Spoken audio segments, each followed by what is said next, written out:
I can see only part of your T-shirt, Ram. It says lockdown something. What's going on? This lockdown survivor. Lockdown.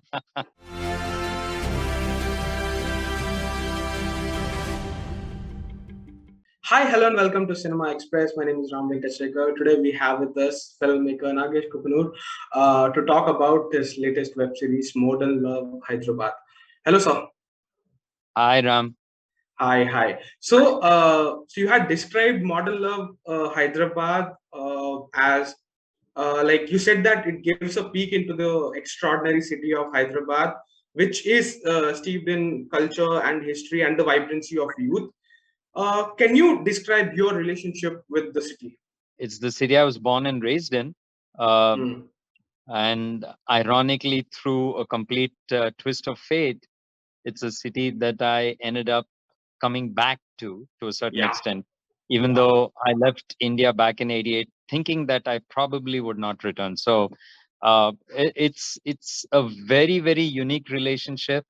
It's something that uh, when you're actually born and raised in a city, you don't give it much importance, right? It's Right. only when you grow older that you start actually uh, relating to all the different things that made it so unique in your head. Right. And hopefully it retains some of the same magic that you grew up with. Hyderabad has, certainly for me. So it's the same. Uh, and primarily because my parents still live in the same part of the city that I grew up in, I Right. get to go back Narayanaguda, in right? Narangoda. Yeah. Yeah. To be more specific, Vithalwadi is the locality, but yeah, Narangoda is the area. Yeah. Okay. So, like you just said, coming back to Hyderabad, I can see it in multiple ways. You started with Hyderabad Blues, which again had a youngster coming back to Hyderabad and discovering his city and his romantic life. Now you're coming back with Modern Love Hyderabad after, say, 23 years, 24 years. Does it feel like life has come a full circle now? It does to a certain extent. I think the much more fun part was to actually uh, uh, shoot these three different stories. I directed three of them in Right, this three. Yeah. anthology. In three different levels of society, if you will. Okay. One was shot in the slums. One was shot in uh, uh, the old city of the area around Charminar, Hmm. and the other was shot in Gachibowli. So it was a wonderful opportunity to go to all these areas, some which I Hmm. knew very well, and Hmm. some which I really had no idea about, especially the Right. whole Gachibowli, Kondapur, Madhapur, all of those places. So yeah, Hmm. overall it was a fabulous experience. So when you made Hyderabad Blues in 97, 98, you said that you were not really concerned about thoughts like who's going to watch this film, how am I going to distribute it. So you were just making a film for yourself. And you even described filmmaking as a wonderfully selfish, enjoyable, and personal experience.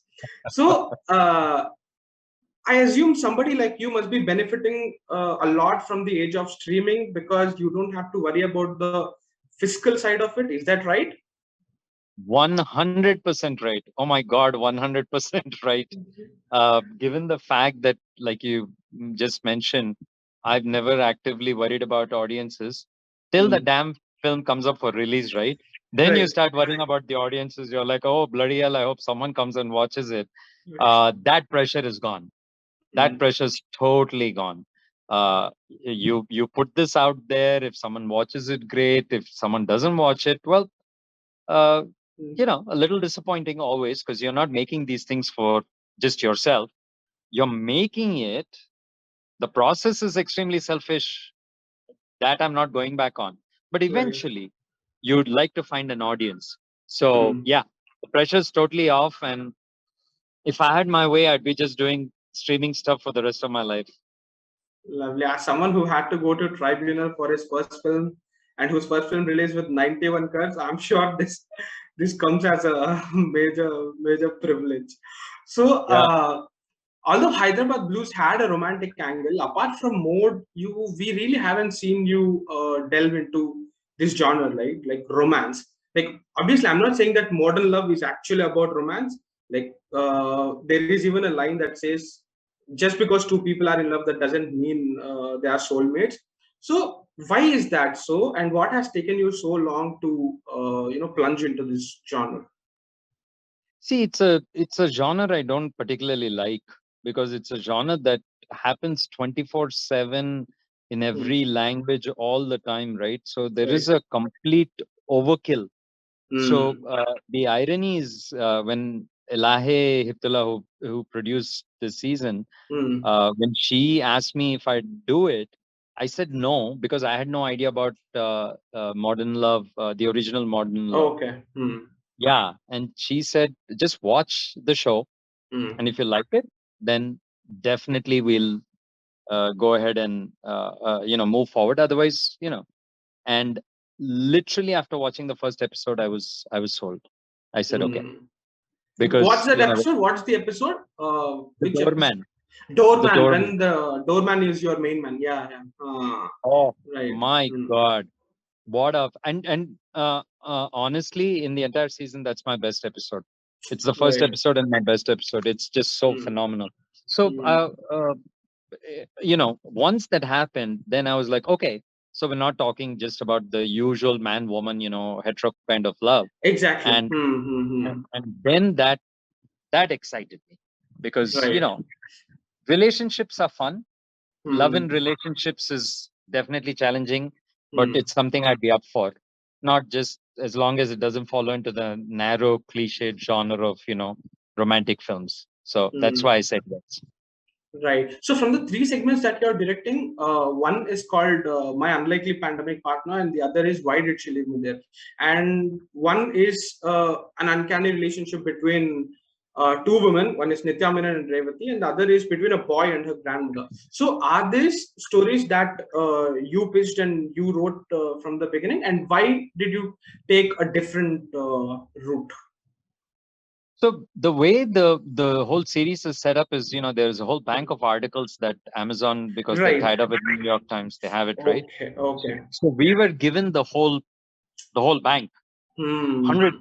hundreds of articles. So Wow. we, me and the writing team and the producing team, we all read close to about 200 of these, out of which we Wow. shortlisted about 25 and then Hmm. selected six.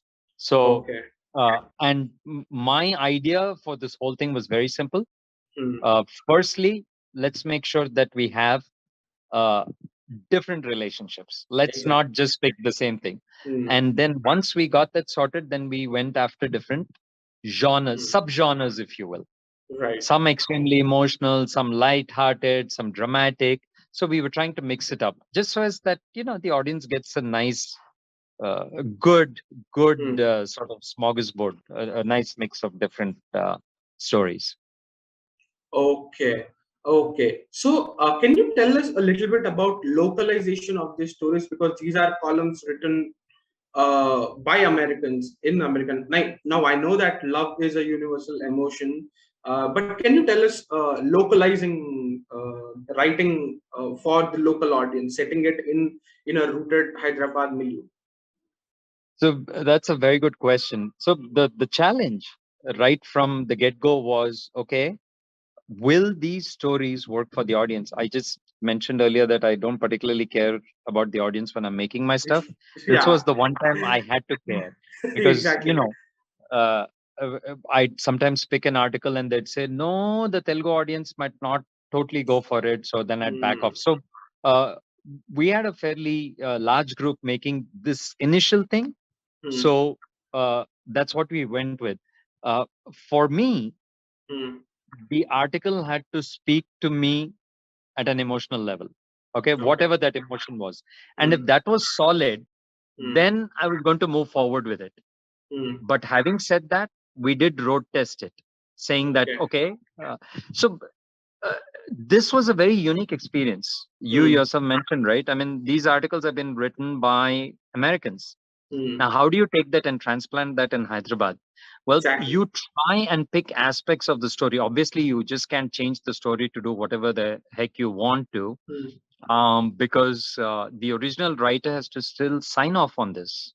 Oh, really? Okay. Okay. Yeah, Hmm. they Okay. still need to be okay with it because Hmm. what if you took their article and then completely just destroyed it and made some nonsense from it. So Hmm. we had to keep all the important plot points, if you will, of the original article, but uh, the leeway was there to adapt it, Hmm. to make it accessible Hmm. to the Hmm. audience you were. So that's where the creativity came in. What were the elements that you could bring in that make it accessible to the Telugu audience? Like you yourself have said that you are not someone who likes the genre. And one, I was recently talking to a filmmaker who felt that our romantic comedies are the way Indian filmmakers treat romance. It's a bit exaggerated, it's a bit sugar coated. Like the conversations, the interactions, everything is a bit more pronounced, and everything is made, it's glorified. As someone who particularly doesn't like this genre, how did you approach this without making it say sugary? See, because I don't particularly care for it, I was incapable of making it sugary. Okay. Because every time I watch something that is cheesy and sugary, I'm like, it's just so horrible, right? So those are not my instincts. So not only do I hopefully don't have cheesy lines when I'm actually writing my scenes, Hmm. also when I'm on set, if some of the actors do that overdone, puppy dog looks and all that, I'm like, Hmm. you're Yeah. we are completely in a different space here, so back off. So yeah. No, those are not my instincts. So there's no way Okay. I would end up doing something like that. And don't forget the horrific background score, angels singing Yeah. and all, right? Yeah. Yeah. None Yeah. of Yeah. those things. None of those things. Yeah. You really hate this genre, but anyway. No, see, if the stories are well told, and everyone has their personal favorite. So yeah, if the stories are well told, I will, I will pay attention. But the problem is, like I said, if 9 out of 10 are love stories, how the heck? I mean, it's like overkill to another level. So Hmm. that's the problem. Lovely. Anyway, I'm looking forward to watch this. I think we all can use uh, a little sweet, feel good films at the moment. So thank you very much for the films and for the conversation. I had a lovely time. Thank you. Thank you, Ram. It was good chatting with you.